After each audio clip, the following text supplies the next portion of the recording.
Olá, telespectadores da TV da Transparência. Iniciando agora o nosso segundo bloco de notícias desta terça-feira, dia 7 de maio de 2024, com as atualizações do Senado Federal. Uma matéria do Globo, por Bernardo Lima, fala que o presidente do Senado, Rodrigo Pacheco, afirmou nesta terça-feira que o Estado brasileiro tem problemas para elaborar medidas de prevenção a tragédias climáticas. A declaração se dá em meio à tragédia das chuvas no Rio Grande do Sul, que já deixaram pelo menos 85 mortos até esta segunda-feira. Em entrevista à Globo News, Pacheco disse que situações como a enfrentada atualmente no território gaúcho refletem um despreparo do Estado brasileiro na prevenção das tragédias climáticas. Abre aspas, temos problemas na educação, na área de segurança, na área de saúde e temos um problema de fato de prevenção a acidentes e esses eventos de tragédias climáticas, que quando a gente se deparar com situações desse tipo, como aconteceu no Rio de Janeiro, em Minas e agora no Rio Grande do Sul, isso nos impõe de fato uma grande responsabilidade, fecha aspas. O presidente do Senado ainda elencou uma série de medidas que devem ser implementadas, como a regulamentação de um grande plano de prevenção da defesa civil. Pacheco também disse que conversou nesta segunda-feira com o ministro da Fazenda, Fernando Haddad, sobre uma proposta para dar um alento ao pagamento da dívida do Rio Grande do Sul com a União. Outra atualização de uma matéria do Globo também, por Lauriberto Pompeu, o Senado deve votar nesta terça-feira um projeto de lei que torna crime hediondo o homicídio de integrantes do Poder Judiciário e do Ministério Público. O texto considera ainda como uma atividade de risco permanente a profissão exercida por eles e regulamenta uma série de proteções para os profissionais como garantia de escolta. A iniciativa, porém, não estima qual seria o efetivo adequado de policiais para garantir a segurança das novas categorias incluídas e nem prevê o impacto financeiro com o reforço nas equipes. Há uma preocupação por parte dos parlamentares da base governista de que a medida sobrecarregaria as equipes da Polícia Federal, Judiciária e das equipes administrativas de segurança de cada órgão. O texto foi aprovado pela CCJ do Senado no dia 24 de abril e já havia sido aprovado pela Câmara em agosto do ano passado. O relator do Senado, o Everton Rocha, do PDT do Maranhão, incluiu defensores públicos, policiais, legislativos e oficiais de justiça no rol dos profissionais abrangidos pelo projeto. Como fez mudanças no texto aprovado pelos deputados, o texto deve voltar à Câmara se aprovado pelo Senado. Outra atualização na Folha de São Paulo e sobre os bastidores do Congresso Nacional mostram que o líder do governo, o senador Randolfo Rodrigues, atualmente sem partido, está sendo criticado pela sua falta de articulação para acordos sobre os vetos. A matéria das jornalistas Vitória Azevedo e Thaís Oliveira para a Folha de São Paulo aponta que parlamentar vem criticando Randolfo por dificuldades de firmar acordos para análise de vetos presidenciais. E diante dessa dificuldade, o parlamento não realizou nenhuma sessão conjunta este ano. Segundo a apuração, as queixas não são restritas a membros da oposição. Nos bastidores, parlamentares da própria base do governo Lula se mostram insatisfeitos com o que classificam de falta de traquejo político do senador. Aliados do senador no Congresso afirmam que ele entrou na artilharia do presidente da Câmara dos Deputados, Arthur Lira, e que boa parte da desaprovação se dá pelo apetite insaciável dos parlamentares por emendas.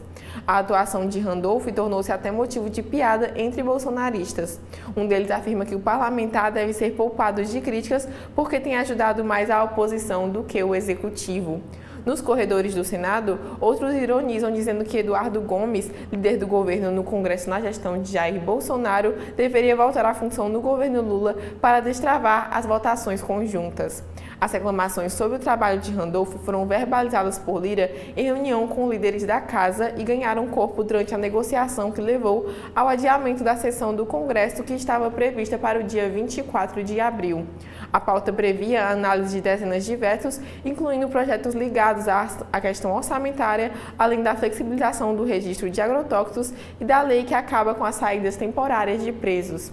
Líderes da Câmara relataram a Lira e a outros integrantes do governo que não tinham sido procurados para tentar acordos sobre os vetos a serem analisados, ponto que o próprio senador confirma. Governistas afirmam, por outro lado, que a falta de consenso sobre os vetos não pode ser atribuída apenas a Randolph, mas há uma dificuldade da articulação política do governo no Congresso como um todo. Dizem que hoje o parlamento é formado por uma maioria de centro-direita. E agora, quais são as notícias da Câmara dos Deputados, Amanda?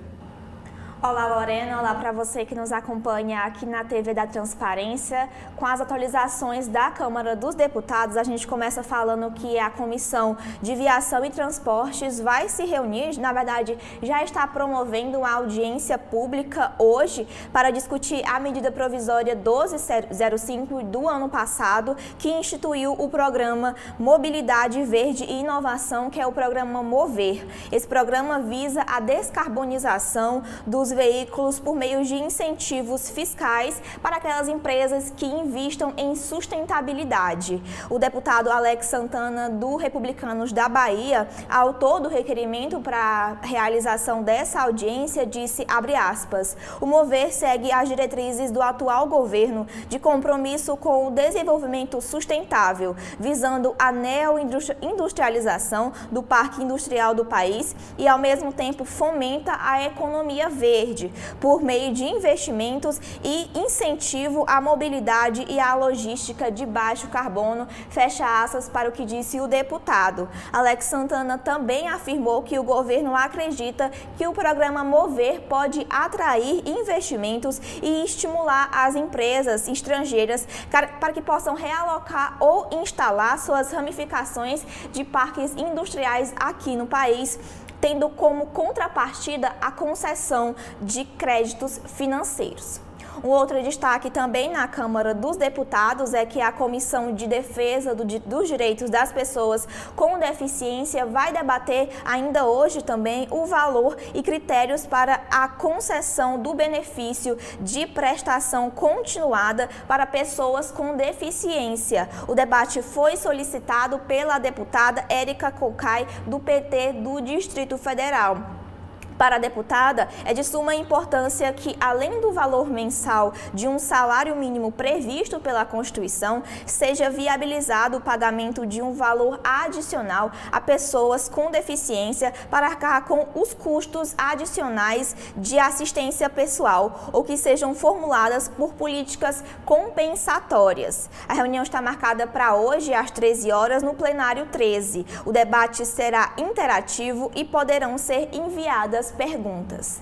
Ainda na Câmara dos Deputados, uma outra comissão, dessa vez a Comissão de Indústria, Comércio e Serviços, debate hoje os desafios para o uso de gás natural no Brasil. O deputado Josenildo, do PDT, que solicitou o debate, destaca que o Brasil possui reservas significativas de gás natural e que, se devidamente exploradas e geridas, podem contribuir para a autonomia energética do país e para o desenvolvimento econômico sustentável. O deputado espera debater os desafios potenciais associados ao uso do gás natural, mas também reforçar o papel do legislativo na promoção de um diálogo construtivo e na formulação de políticas públicas que incentivem o desenvolvimento seguro do combustível. O debate está marcado para hoje às 16 horas no plenário 5. Bom, Lorena, e essas são as atualizações da Câmara dos Deputados e o que a gente tem no STF.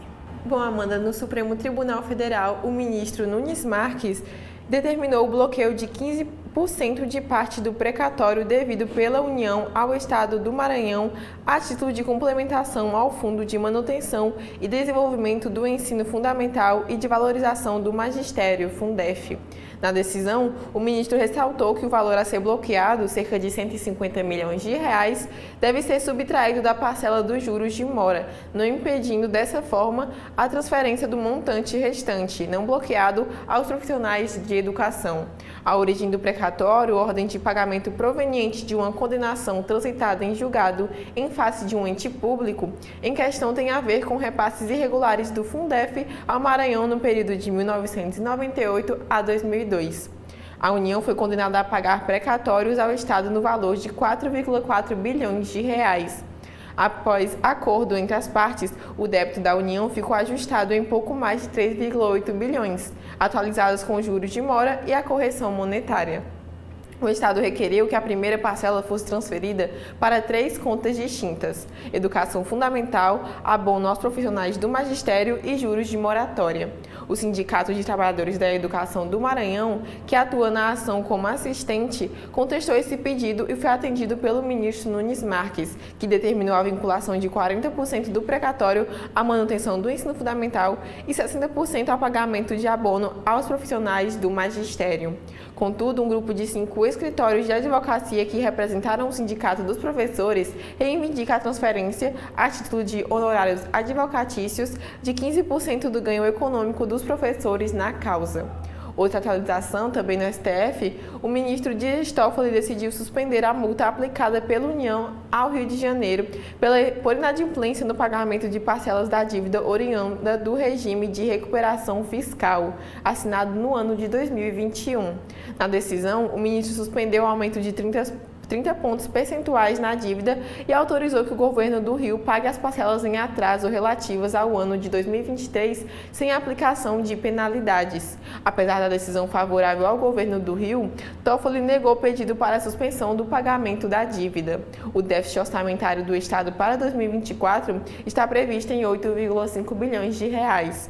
Para explicar melhor a situação do Rio de Janeiro, o regime de recuperação fiscal criado pela Lei Complementar 159 de 2017 permite que estados em situação de desequilíbrio fiscal tenham benefícios, como a flexibilização de regras fiscais, concessão de operações de crédito e a possibilidade de suspensão do pagamento da dívida. Em contrapartida, as unidades da federação devem adotar reformas institucionais que permitam a reestruturação do equilíbrio fiscal, com a aprovação de um teto de gastos, a criação de previdência complementar e a equiparação das regras do regime próprio de previdência social no que couber às regras dos servidores da União. O Estado do Rio de Janeiro solicitou ingresso no regime ainda no ano de 2017. O novo RRF foi criado pela União em janeiro de 2021. O Rio de Janeiro, sem conseguir equilibrar suas contas no RRF anterior, entrou com pedido de adesão ao novo regime em maio daquele ano, mas seu plano só seria aprovado em junho do ano passado. Com o novo plano, o regime de recuperação vai durar até 2031. O Rio de Janeiro terá 30 anos para quitar suas dívidas com a União. Outra atualização do STF também é que o presidente do Conselho Constitucional da França, Laurent Fabius, participará do evento Diálogos com o Supremo no próximo dia 15, às 10h30 da manhã, na sala de sessões da primeira turma do Supremo Tribunal Federal, ao lado do presidente do STF, o ministro Luiz Roberto Barroso, e do ministro Herman Benjamin, do Superior Tribunal de Justiça. O tema será Justiça e Meio Ambiente, o papel do Judiciário. O Diálogos com o Supremo recebe especialistas para debate sobre temas atuais de grande relevância em formato de palestras e exposições. Laurent Fabius foi o ministro da França entre 1984 e 1986, ocupando outros cargos governamentais, e também deputado entre 1978 e 2012, sendo 2 vezes presidente da Assembleia Nacional Francesa. Em 2015, como presidente da Conferência das Nações Unidas sobre as Mudanças Climáticas, a COP21, desempenhou um papel crucial nas negociações do Acordo Climático de Paris, o primeiro para combater as alterações climáticas. Em fevereiro de 2016, foi nomeado presidente do Conselho Constitucional da República Francesa. O ministro Herman Benjamin é formado em Direito pela Universidade Federal do Rio de Janeiro e tem mestrado pela Universidade de Illinois. Foi ministro do Tribunal Superior Eleitoral e é professor visitante da Faculdade de Direito da Universidade do Texas.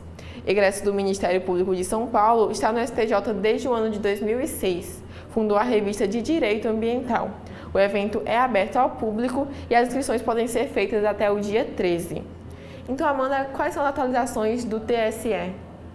Bom, Lorena, após 2 anos sobre a liderança do ministro Alexandre de Moraes, o Tribunal Superior Eleitoral vai eleger a ministra Carmen Lúcia como sua próxima presidente. Essa será a 2ª vez que a ministra assumirá a presidência da Corte Eleitoral e o seu principal desafio será reger e conduzir as eleições municipais deste ano.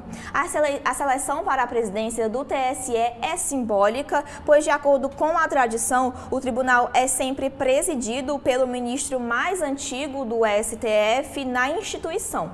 Carmen, que atualmente ocupa o cargo de vice-presidente, ela permanecerá no comando do TSE até agosto de 2026. A votação será realizada utilizando uma urna eletrônica hoje e o ministro Nunes Marques, o segundo membro mais antigo do STF no TSE, também concorrerá à presidência. Mas como é certo que Carmen Lúcia será eleita, com a saída de Alexandre de Moraes, o ministro André Mendonça, que atualmente é o membro substituto, ocupará a sua vaga. Como presidente do TSE, Carmen Lúcia deve manter, tal como o seu antecessor, como a gente disse, Alexandre de Moraes, o atual presidente, uma ênfase no combate às notícias falsas e na regulamentação das plataformas de redes sociais. De acordo com a apuração do jornal O Globo, a ministra tem planos de continuar avançando com as normas estabelecidas pelo tribunal para coibir, na verdade, a propagação de notícias falsas. Em fevereiro, a ministra já havia demonstrado o seu protagonismo que pretende dar ao assunto das publicações com a publicação, na verdade, de uma resolução que estabelece regras para as eleições deste ano, incluindo a regulamentação para o uso de inteligência artificial, o que poderia levar à cassação de um candidato. O TSE também aprovou medidas que ampliam a responsabilização nas redes. Um outro destaque também no TSE é que não custa relembrar que termina amanhã o prazo dado pela Justiça Eleitoral para que você que quer regularizar a sua situação com a Justiça Eleitoral faça isso. Aqueles que precisam emitir o documento pela primeira vez, ou seja, que precisam tirar o seu título de eleitor, incluindo e fazer também o registro biométrico, deve fazer diretamente no cartório eleitoral mais próximo até amanhã. Após esse prazo, quem tiver pendências com a Justiça Eleitoral não poderá participar das eleições municipais de 2024, que estão marcadas para o dia 6 e 27 de outubro, tanto o primeiro quanto o segundo turno. Até amanhã, 8 de maio, é possível resolver várias questões eleitorais, como quitar multa por ausência nas eleições anteriores e regularizar títulos cancelados por falta de votação em pleitos consecutivos. Além disso, esse é o prazo final para as transferências de domicílio eleitoral e revisões de dados, como a inclusão do nome social ou a mudança de local de votação dentro do próprio município. Então, fique atento a esse prazo, porque o seu voto também é importante. E por último, destaque no TSE, uma matéria do jornal o Globo, que mostra que as pesquisas eleitorais bateram recorde esse ano e que a alta do financiamento pelos próprios institutos preocupa o TSE e o Congresso. Segundo os jornalistas Daniel Gulino e Eduardo Gonçalves, há 5 meses das eleições municipais, o número de pesquisas eleitorais registradas no Tribunal Superior Eleitoral neste ano é a maior da série histórica da Corte, que foi iniciada em 2012. De janeiro a abril foram 1.127 levantamentos, de acordo com o levantamento, foram 1.127 pesquisas registradas, que foi um número 4 vezes maior do que o último pleito para prefeito e vereador, que aconteceu em 2020, quando houve apenas 296 pesquisas registradas no mesmo período. Os dados mostram que quase metade desses levantamentos foram autofinanciados, ou seja, foram pagos com o dinheiro das próprias instituições que fizeram essas pesquisas. Nesse formato, ao informarem que realizaram um levantamento com verba própria, os responsáveis não precisam prestar contas da origem do dinheiro. E é esse fato que preocupa algumas entidades como o Congresso Nacional. Os números da Corte Eleitoral mostram que essa modalidade já havia sido maioria em 2020, no pleito passado, respondendo a 74% dos levantamentos, mas caiu na eleição seguinte, de 2022, aí para eleições majoritárias para governador, presidente e deputados, que foi de 36%. Na ocasião, a Associação Brasileira de Empresas de Pesquisa chegou a pedir uma investigação sobre a proliferação de CNPJs que investigaram as pesquisas eleitorais bancadas pela própria empresa. Lorena. Bom, e assim nós encerramos nosso segundo bloco de notícias esta terça-feira. Agradecemos a sua audiência e esperamos que você continue conosco aqui na TV da Transparência.